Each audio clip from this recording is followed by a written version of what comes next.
Hi friends, welcome back to Mazhathulli creations. ഈ channel നിങ്ങൾ ആദ്യമായിട്ടാണ് കാണുന്നതെങ്കിൽ സബ്സ്ക്രൈബ് ചെയ്യാൻ മറക്കല്ലേ. സൂര്യയ്ക്ക് വേണ്ടി ഇപ്പോൾ രാധിക ഒരു പാട്ട് പാടുകയാണ്. കൽപ്പന അത് ദേഷ്യത്തോടെ നോക്കുന്നുണ്ടെങ്കിലും വരുണും ബിജുവും സൂര്യയും ഒക്കെ വളരെ സന്തോഷത്തോടെ ആ പാട്ട് ആസ്വദിച്ച് നിൽക്കുന്നു. പാട്ടിനിടയിൽ സൂര്യയുടെ കാലുകൾ ചെറുതായി ഇങ്ങനെ അനങ്ങുന്നുണ്ട്.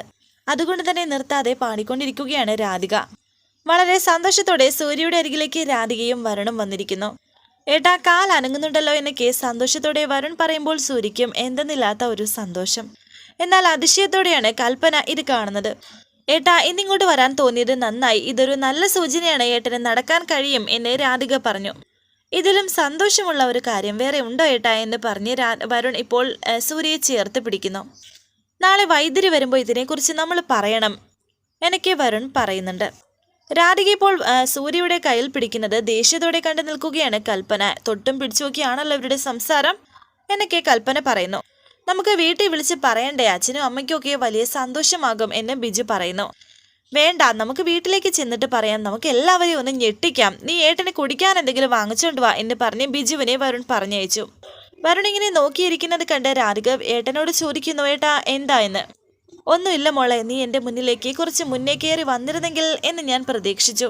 വല്ലാത്തൊരു വരവല്ലേ ഇയാൾ നമ്മുടെ മനസ്സിലൊക്കെ വന്നിരിക്കുന്നത്. വന്നു എന്ന് പറഞ്ഞാൽ മാത്രം പോരാ, നമ്മുടെ മനസ്സിൽ കയറി ഇരിക്കുകയല്ലേ എന്ന് വരുൺ പറയുന്നു.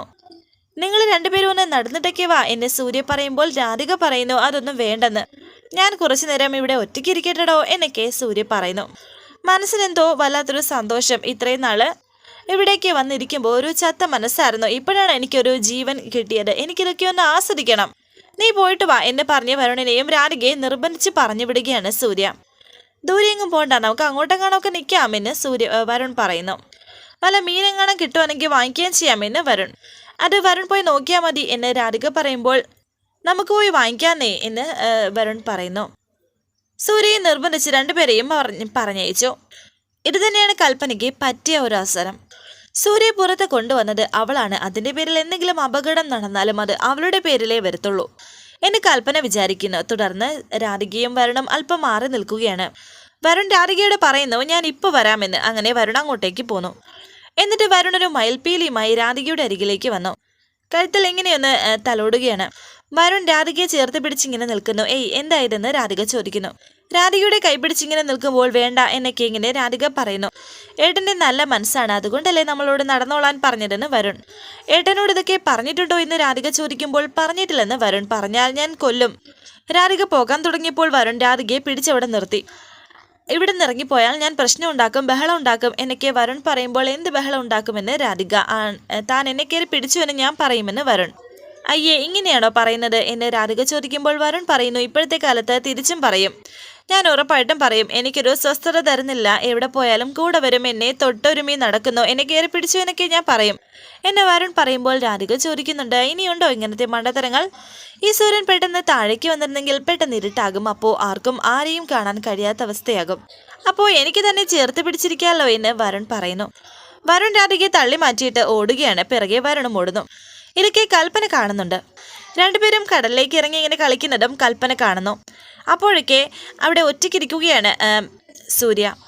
മറ്റാരെങ്കിലും കാണുന്നുണ്ടോ എന്ന് നോക്കിയിട്ട് സൂര്യയുടെ അരികിലേക്ക് വന്നിരിക്കുകയാണ് കൽപ്പന. പെട്ടെന്ന് ഓടി വന്ന് കൽപ്പന സൂര്യയെ പിടിച്ച് ഒരൊറ്റ തള്ള്, എന്നിട്ട് ഒരൊറ്റ ഓട്ടമാണ് കൽപ്പന. താഴെ വീണ സൂര്യ, വരുൺ എന്ന് ഉറക്കെ വിളിക്കുന്നു. രണ്ടുപേരും സൂര്യയുടെ അരികിലേക്ക് ഓടി വരുന്നുണ്ട്. ഈ സമയം കൊണ്ട് കൽപ്പന മാറിപ്പോവുകയും ചെയ്തു. എന്താ പറ്റിയതെന്ന് സൂര്യ ചോദിക്കുമ്പോൾ ആരോ എന്നെ പിടിച്ചു തള്ളിയതുപോലെ തോന്നിയെന്ന് സൂര്യ പറയുന്നു. എന്തെങ്കിലും പറ്റുമോ എന്ന് വരുൺ ചോദിക്കുന്നു. ഇല്ല, ആ കൈക്ക് നല്ല വേദനയുണ്ട് എന്ന് സൂര്യ പറയുമ്പോൾ നമുക്ക് പെട്ടെന്ന് ഹോസ്പിറ്റലിലേക്ക് കൊണ്ടുപോകണം എന്ന് രാധികയും പറയുന്നു. ബിജുവിനെ വരുൺ വിളിക്കുന്നുണ്ട്. ബിജുവിനെ അവിടെ ഒന്നും കാണുന്നില്ല. നമ്മളിവിടുന്ന് മാറാൻ പാടില്ലായിരുന്നു. ഇങ്ങനെ സംഭവിക്കുമെന്ന് വിചാരിച്ചില്ലല്ലോ എന്നൊക്കെ രാധിക. ശേഷം കാണിക്കുന്നത് സൂര്യയെ ഹോസ്പിറ്റലിൽ എത്തിച്ചിരിക്കുകയാണ്. ഡോക്ടർ സൂര്യയെ പരിശോധിക്കുന്നു. അരികിൽ വിഷമത്തോടെ നിൽക്കുകയാണ് വരുണും രാധികയും ബിജുവും. ഇതെങ്ങനെയാ സംഭവിച്ചതെന്ന് ഡോക്ടർ ചോദിക്കുമ്പോൾ വരുൺ പറയുന്നു, ഞങ്ങളൊന്ന് ബീച്ചിൽ പോയായിരുന്നു. ഏട്ടൻ്റെ വീൽ ചെയർ തട്ടി മറിഞ്ഞതാണ്. ഇതല്ലാതെ മറ്റു പ്രശ്നമൊന്നുമില്ലല്ലോ അല്ലേ എന്നൊക്കെ രാധിക ചോദിക്കുമ്പോൾ കുറച്ച് ടെൻഷനുള്ള ആളാണല്ലോ എന്ന് പറയുമ്പോൾ സൂര്യ പറയുന്നു, എൻ്റെ പെങ്ങളാണ് ഡോക്ടർ. പിന്നെ പരിചരിക്കാൻ ആളുണ്ടല്ലോ. കയ്യിൽ ബാൻഡേഡ് ചുറ്റുകയാണ് സിസ്റ്റർ. ശേഷം കാണിക്കുന്നത് അവർ വീട്ടിലെത്തിയിരിക്കുന്നു. വിഷമത്തോടെ പത്മിനി സൂര്യയോട് കാര്യങ്ങൾ ചോദിക്കുന്നുണ്ട്. നിങ്ങൾ എല്ലാവരും കൂടി സൂര്യ നോക്കിക്കൊള്ളാന്ന് പറഞ്ഞിട്ടല്ലേ പോയത്, നിങ്ങൾ എവിടെയായിരുന്നു എന്ന് പരമേശ്വരൻ ചോദിച്ചു. അച്ഛാ, എനിക്ക് അല്പനേരം തനിച്ചിരിക്കണമെന്ന് ഞാനാ ഇവരോട് പറഞ്ഞത് എന്ന് സൂര്യ പറയുമ്പോൾ, സോറി അച്ഛാ എന്ന് വരുൺ. തനിച്ചിരിക്കണമെന്ന് സൂര്യ ആഗ്രഹം പറഞ്ഞാലും നിങ്ങൾ അതിന് അനുവദിച്ചു കൊടുക്കരുതായിരുന്നു. ചികിത്സയുടെ ഭാഗമായിട്ട് അവൻ കുറച്ച് മെച്ചപ്പെട്ട അവസ്ഥയിൽ വന്നിരിക്കുകയായിരുന്നു എന്നൊക്കെ പറഞ്ഞ് പരമേശ്വരൻ വഴക്ക് പറയുന്നു. തലകുനിച്ച് നിൽക്കുകയാണ് രാധിക. മോൾ എന്തിനാ ഇങ്ങനെ തലകുനിച്ച് നിൽക്കുന്നത് എന്ന് മുത്തശ്ശി. ഒന്നുമില്ല മുത്തശ്ശി, ഇപ്പോൾ ഏട്ടന് വേദനിക്കേണ്ട അവസ്ഥ വന്നില്ലേ എന്ന് രാധിക. അയ്യേ, ഇതിങ്ങനെ വേദനിക്കാതെ കുട്ടി, നീ നന്മയല്ലാതെ മറ്റൊന്നും ചിന്തിക്കില്ലെന്ന് ഞങ്ങൾക്ക് എല്ലാവർക്കും അറിയാം. ഈ സമയം കൽപ്പനയും പ്രിയങ്കയും അവിടേക്ക് വന്നു. ഓ അത് ശരി, സൂര്യക്ക് ഇത്രയും വലിയൊരു അപകടം സംഭവിച്ചിട്ടും നിങ്ങൾ പുകഴ്ത്തി കഴിഞ്ഞില്ലല്ലേ? എന്റെ സൂര്യ സംഭവിച്ചത് വേദനയുണ്ടോ എന്നൊക്കെ കൽപ്പന. ഉണ്ടെങ്കിലും അങ്ങനെയല്ലേ പറയുന്നു. ഇവിടെ ഒരാളെ രക്ഷിക്കണമല്ലോ. എന്തായിരുന്നു ഏട്ടനെ കൊണ്ടുപോകാനുള്ള തിടുക്കം, ഇപ്പോൾ കൈയൊടിച്ചു കൊണ്ട് വന്നിരിക്കുകയാണ്. മതിയായില്ലേ എല്ലാവർക്കും? ബിജു പറയുന്നു. അല്ലേ, കൈ ഒടിഞ്ഞു വന്നു എന്ന് മനസ്സിലുള്ള ആഗ്രഹമായിരിക്കും, അത്രയ്ക്ക് അങ്ങോട്ട് സംഭവിച്ചിട്ടില്ലെന്ന് പറയുമ്പോൾ ബിജുവിന്റെ കരണത്തടിച്ചിരിക്കുകയാണ് കൽപ്പന. ഈ വീടിനകത്തുള്ള സകലരും എന്നെ നിയന്ത്രിക്കുന്നുണ്ട്, വീടിന് പുറത്ത് കിടക്കുന്നവൻ കൂടി എന്നെ നിയന്ത്രിക്കണ്ട എന്ന് കൽപ്പന പറയുമ്പോൾ, ഏട്ടത്തെ ബിജുവിനെ അടിച്ചത് ശരിയായില്ലെന്ന് വരുൺ തർക്കം വേണ്ട എന്ന് പരമേശ്വരൻ. ചേച്ചി എന്തിനാ ഇതിന് കൂട്ടു നിൽക്കുന്നത്? ഏട്ടനെ പുറത്ത് കൊണ്ടുപോകുന്നത് കൽപ്പന എടുത്തേക്ക് ഇഷ്ടമില്ലെന്ന് പറഞ്ഞില്ലേ, അതിനെ മറികടക്കാൻ ചേച്ചി ആരാ എന്നെ പ്രിയങ്ക പറയുമ്പോൾ കൽപ്പന പറയുന്നുണ്ട്, അവള് ദേവതയല്ലേ, കണിമംഗലത്തിന്റെ ദേവത. അവള് വന്നതിന് ശേഷമല്ലേ ഐശ്വര്യങ്ങൾ മുഴുവനും വന്നതും ഈ മാറ്റങ്ങൾ ഉണ്ടായതും.